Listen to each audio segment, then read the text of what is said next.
Assata? Anaya. Anyway, at any rate, tell people to subscribe to the channel.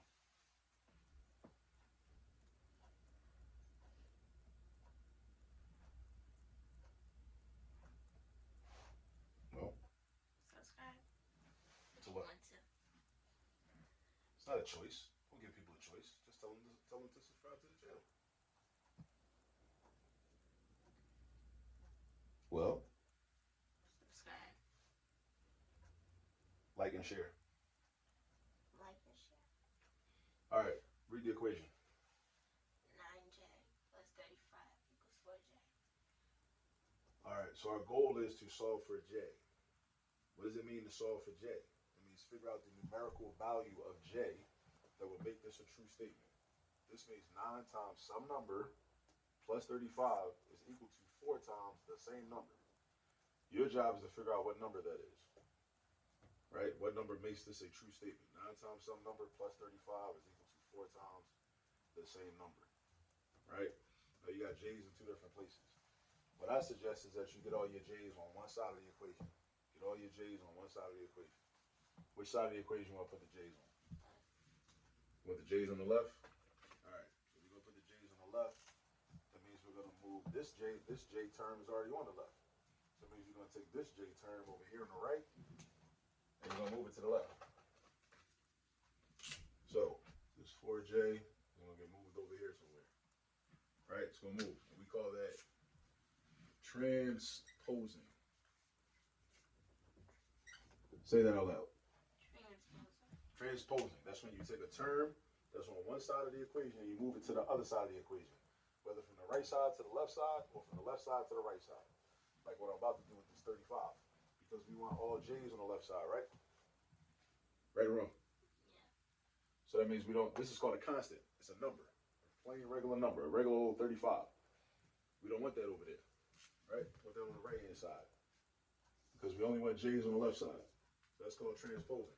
Now, is this the only way to do this type of problem? No, it's not. It's not the only way to do this type of problem. Most teachers will teach you this way. Most teachers will tell you to subtract 9J on the left side vertically, subtract 9J on the right side vertically from 4J. But watch you get the same answer. It's good to know multiple ways to do problems. Now, that way that most teachers will teach, that most textbooks will teach, is fine. I like that way too. But right about now, I'm doing it this way. We are transposing. Say transposing. Transposing. What does transposing mean? What did I just explain? Transposing is when you take a term in an equation, move it to the other side of the equation. This 4J is moving from the right side to the left side. The 35 is moving from the left side to the right side. Tell me what transposing is. Take a number and put it on the other I didn't say number. I said term. Other side of the equation. That's what transposing is. So now when we rewrite the equation after transposing, now it says 9J. Now there's another thing about transposing. When you transpose, you must change the sign of the term that gets transposed. Whatever gets transposed changes the sign, changes its sign. So positives become negatives, negatives become positives. Positives become negatives, negatives become positives. Did you hear me? So this was a positive 4J on the right. So is it still going to be positive on the left? No. What's it going to be?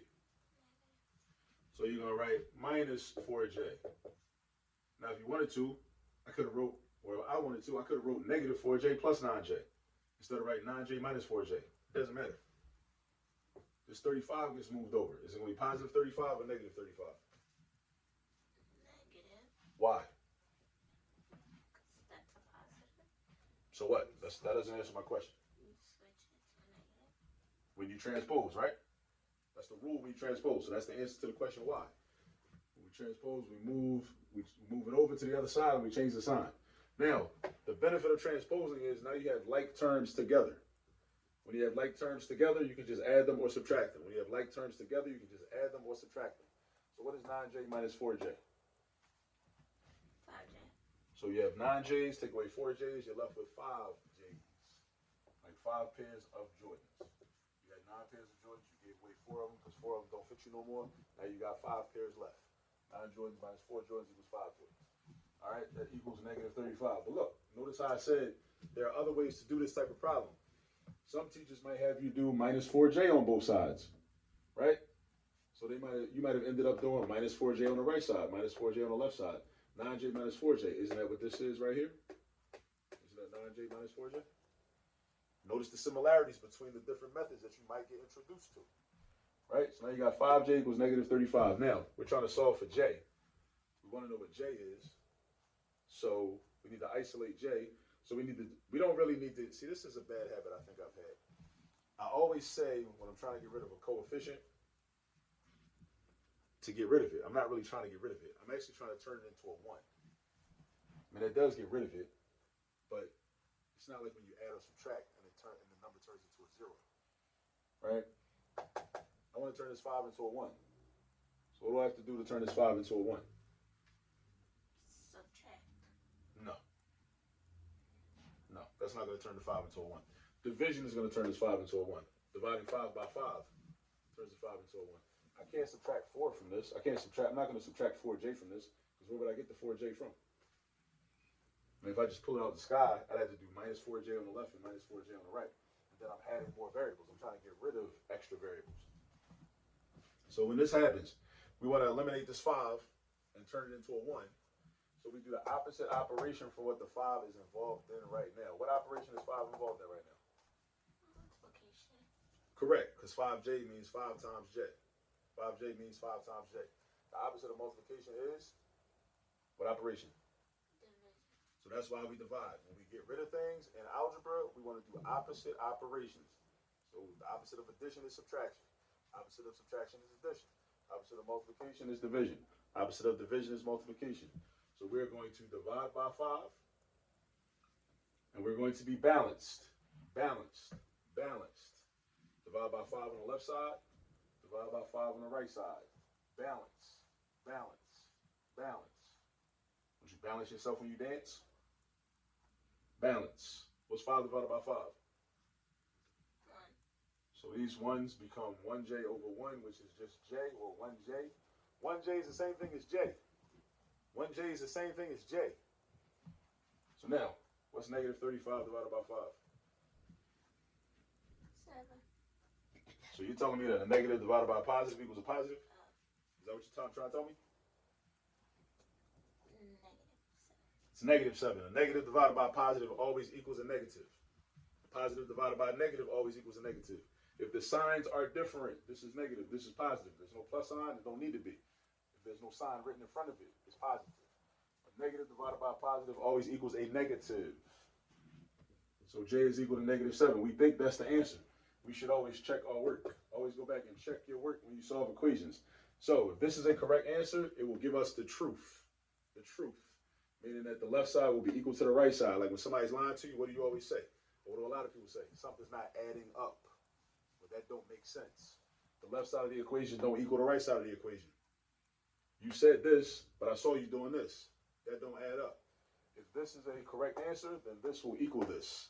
What somebody says they're going to do will equal what they actually do. If it's a correct answer. If not, then it's wrong.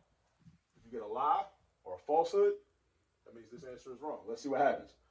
So we replace the j's. Are you paying attention? Are you paying attention? Replace the j's with negative 7 to see if this is a true statement with those numbers. So 9 times negative 7 plus 35 equals 4 times negative 7. Didn't want to run into this over here. Tell me what 9 times negative 7 is. Negative 63. Correct. What? You mean what?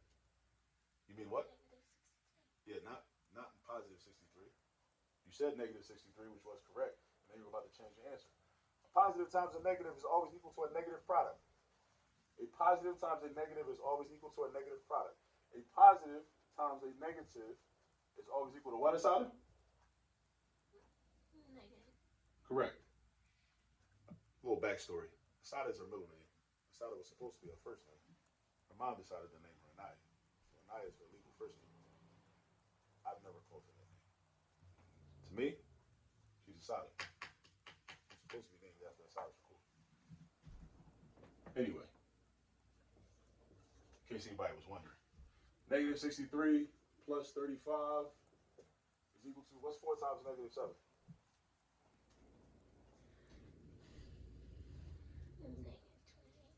Yeah, it's taking you a little long, sis. You know your multiplication facts. Stop acting like you don't. What's negative 63 plus 35?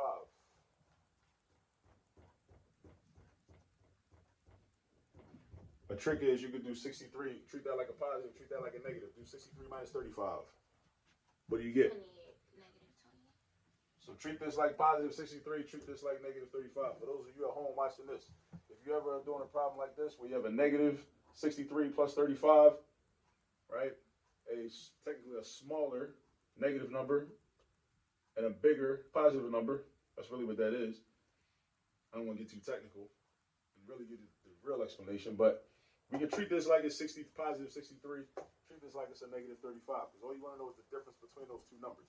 But of course, the answer the answer is actually going to be a negative. So this is negative 28. And on the right side, you already had negative 28. Is negative 28 the same thing as? Equal sign means the same thing as, right? Is negative 28 the same thing as negative 28? Yes or no? Is negative 28? So you need to pay attention. You telling me negative 28 is not the same as negative 28? Yeah. Yeah, pay attention. So that means that this is a correct answer. You do not know your answer is correct until you check your work. And don't sit in class just waiting there, hoping that your teacher's going to tell you that you're right. Don't sit there waiting for validation from your teacher. Go ahead and check your work. Right?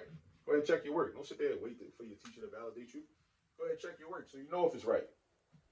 Or you might find out that it's wrong. What do you do if you find out that it's wrong, Assata? Redo it. Redo it. Go back and find your mistake. Now, here's the thing. If it doesn't check out when you check the problem, you might have the right answer. You might have made a mistake while you were checking it. So check your check first. And then go back. If your check is correct, then go back and find your mistake in the original problem. All right? So, again, please remember to subscribe, like, and share. Subscribe if you haven't subscribed already. And go practice some problems like this. Practice solving equations with variables on both sides. Variables on both sides. And transposing is just one method. It's not the only method, just one method. All right? So go practice. You got any final words? All right.